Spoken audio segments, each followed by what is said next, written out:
السلام عليكم، اهلا بكم في قناتي سويت اند صور مع رنا. يا رب تكونوا بخير. لو اول مره تشوفوا فيديو من فيديوهاتي وناويين تشتركوا في القناه، وانتوا بتشتركوا في القناه ابقوا فعلوا الجرس علشان توصل لكم كل الاشعارات الخاصه بالقناه عندي.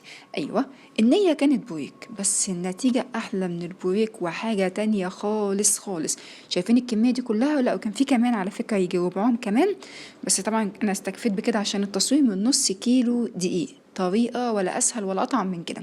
طبعا بسم الله الرحمن الرحيم، ونبدأ المقادير. أول حاجة مبدئيا كده بنحط كوباية من المية الدافية، عليها معلقة كبيرة من الخميرة، وعليها معلقة كبيرة من السكر، ومعلقة كبيرة من الدقيق، ونقلبهم مع بعض ونسيبهم يخمروا. نضمن ان الخميرة بتاعتنا تمام، نضمن ان هي هتخمر معانا بسرعه والعجينه هيبقى ليها طعم تاني خالص. نص كيلو من الدقيق المنخول خاص بالمخبوزات او متعدد الاستخدامات. وبعد كده هنحط عليها ربع معلقه صغيره من الملح، وهنحط عليها معلقه صغيره من البيكنج باودر. ممكن تستغنوا عن البيكنج باودر عشان يديكوا الطعم بتاع الفرن، لكن لو عايزينه هش زي انا ما عملته كده يبقى نحط البيكنج باودر. ربع كوبايه زيت، يا ريت يكون ذره، ومعلقه كبيره من الصلصه بتاعه البرطمانات او الكاتشب. هنعجنهم كلهم مع بعض ولمدة 10 دقايق كده لغاية ما تبقى، بصوا يعني هي طرية لكن مش بتلزق. نسيبها بقى تخمر، لو في الصيف من نص ساعة لساعة الا ربع، ولو في الشتاء من ساعة لساعة وربع، طبعا على حسب درجة حرارة الجو. ده شكلها طبعا بعد ما خمرت.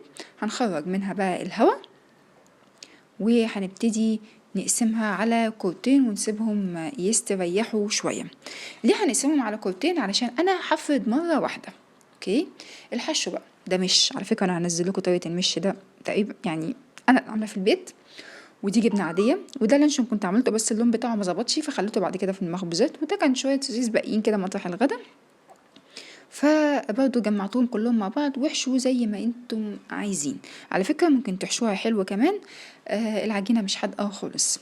ادي اول كوره فردتها، ورشيت من تحت دقيق ومن فوق دقيق، ورشيت عليها فردتها بقى بالنشابه كده.